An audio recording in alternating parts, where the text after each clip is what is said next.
It's Friday, July 31st, 2026. Welcome to episode 213 of the Alameda Postcast, an audio service of the Alameda Post. I'm your host, Scott Peeler. In this edition of the Postcast, safety improvements and the money to pay for them. Wood Middle School is ready for its close-up. Along the coast and across the estuary, boats in the news. Alameda says goodbye to a familiar name. Events for your weekend, including a rare look inside an Alameda treasure, an Alameda institution hits reality TV, a look at the best places to eat when you get off the ferry, and the Post welcomes its first full-time reporter. These stories and more on this episode of the Alameda Postcast. Our top story, the city of Alameda has received $850,000 in federal funding to go towards safety and mobility improvements in the Lincoln Avenue, Marshall Way, Pacific Avenue Corridor Improvement Project. Congresswoman Lateefah Simon made the announcement on Monday at a press conference at the Academy of Alameda.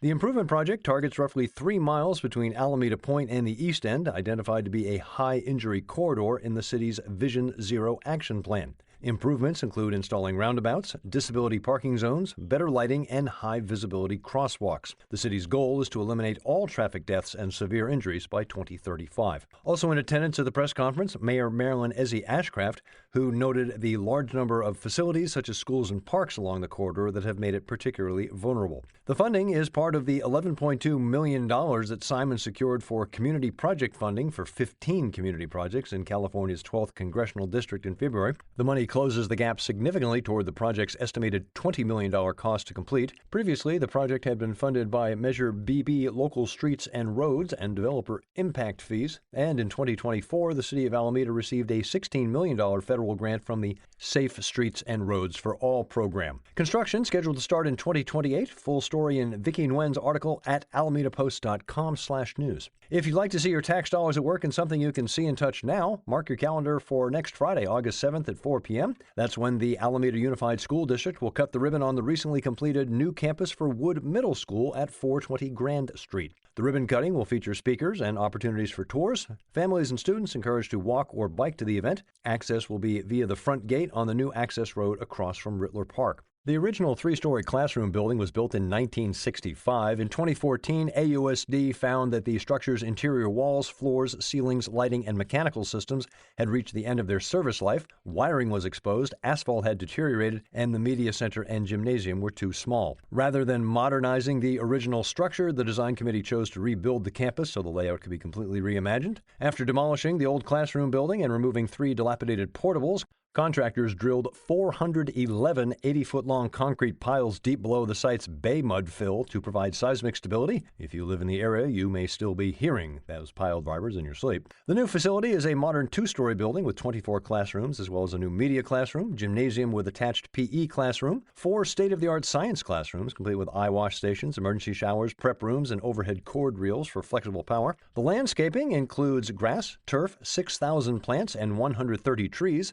as well as multiple courtyards with benches for gathering and outdoor learning, a solar canopy with 176 solar panels, new campus road connecting Otis Drive and Grand Street, which will improve pickup and drop-off safety, a parking lot with more than 70 spaces, including accessible and electric vehicle parking, as well as stormwater drainage that includes sustainable bioswales and bioretention areas to clean rainwater from roofs and grounds and let it soak into the soil before the excess enters the storm drain. The entire project took 24 months. At the peak of the work, more than 100 construction workers were on site on a given day. AUSD used revenue from Measure B, the $298 million facilities bond approved by voters in 2022, to fund the campus. Full story at alamedapost.com/alameda-life. Thanks to the Sea Scouts, a group of Alameda youth have one of the best "What Did You Do for Your Summer Vacation" stories imaginable. Part of Scouting America, the Sea Scouts is a co-ed program for ages 14 to 20. Under the watchful eye of skipper and scoutmaster Ken Shoup, the good ship Sea Fox departed from home port in Ballina Bay, cruised south to Santa Cruz and Monterey before heading to San Francisco's Pier 39. The Sea Fox then went back under the Golden Gate before anchoring off Angel Island for a day of hiking and exploring, then up the Delta to Sacramento with stops at Benicia, Pittsburgh, and Walnut Grove before heading back to Alameda. All told, a 14-day journey with sightings of dolphins, humpbacks, and even a blue whale. For details on the journey of the Sea Fox and information on how to join the Sea Scouts, see Michael James Mellinger's article at alamedapost.com/alameda-life. Staying on the water, the Oakland Alameda Water Shuttle, aka Woodstock, has an anniversary coming up. Woodstock has been shuttling folks from Alameda to Jack London Square for 2 years now. If you're listening to the postcast on Friday morning, you've still got time to get to the celebration, which will be today, Friday, at 11:45 at Bohall Circle Immigrant Park. Free cupcakes while supplies last. Something of a double celebration because Woodstock will be sailing through at least June of 2028. The free-to-ride shuttle surpassed projections in its first 24 months. 251,000 passengers, 60,000 bicycles, an expansion from 5 to 6 days a week, trip count from 187 per week to 345. This past May featured the busiest day in Woodstock's career, 1,039 passengers. The Phase 2 pilot from June of 26 to June of 28 funded from multiple sources. 2 grants totaling $1,475,000 from the Alameda County Transportation Commission anchor the public funding, with $1,565,000 in private partner contributions from transportation management associations and waterfront partners. The City of Alameda serves as the project manager, funding coordinator, and Alameda dock provider.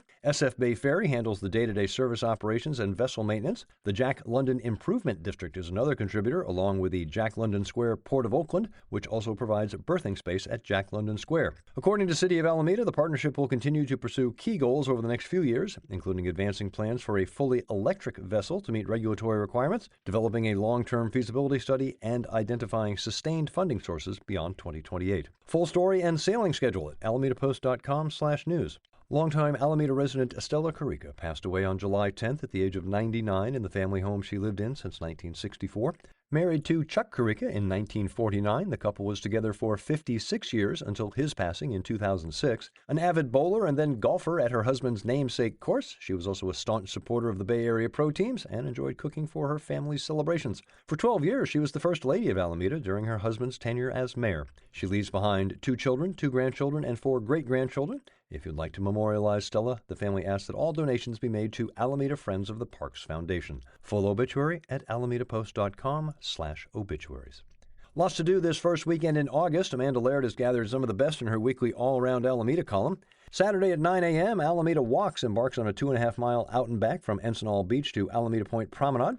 East Bay Regional District naturalist Susan Ramos leads the nature walk along the shoreline. Looking to freshen up your greenery? Head to the Alameda Main Library branch from 2 until 4 on Saturday for the free summer plant swap. Bring a healthy bulb, seedling, plant, or cutting to trade. Just make sure it's disease and pest-free. Indoor and outdoor plants are welcome. You might have noticed a lot of artist easels set up around the island this past week. Time once again for the annual paint out from the Frank Betts Center. It all culminates with the exhibit and sale from 10 till 5 on Saturday at the South Shore Center. I noticed an artist set up in front of my house this week, so I'm going to check out the final result. Rhythmix Cultural Works presents their annual Pour Your Heart Out fundraiser from 2 to 5 on Saturday at 2513 Blanding. On Sunday, it's your chance to check out one of the coolest places on Alameda Point, the Pacific Pinball Museum Annex at 1680 Viking Street. The reason? The museum's surplus game sale. There'll be all sorts of pinball machines for sale, both working and project games. You'll also find Bagatelle and Pachinko, as well as frame-worthy vintage backglass. The sale runs from 11 a.m. till 3,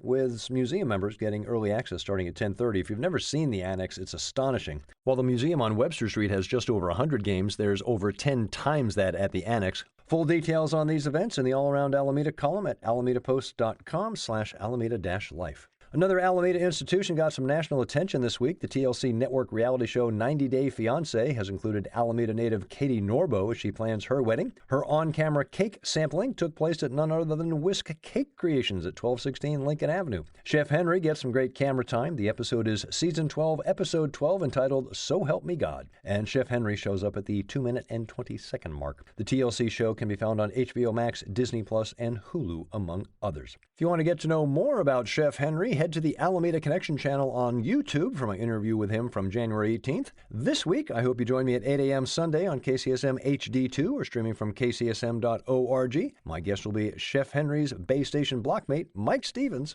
of the Island Savoy Market. Speaking of food, San Francisco Chronicle just published their list of the best places to eat at the San Francisco Ferry Building. We Alamedans spend a fair amount of time heading through there, so it's a fun guide. Check it out in the Chronicle. On Tuesday, the 28th, the California Local News Fellowship, a multi-year state-funded initiative to strengthen local journalism across the state, announced their selection of their 2026 cohort of journalists and partner newsrooms. We at the Alameda Post are pleased to be one of the recipients for the 2026-2028 rotation. Starting after Labor Day, we are happy happy to welcome Des Bracken as our first full-time reporter. Publisher Adam Gillett makes the introduction at alamedapost.com/news. Welcome aboard, Des.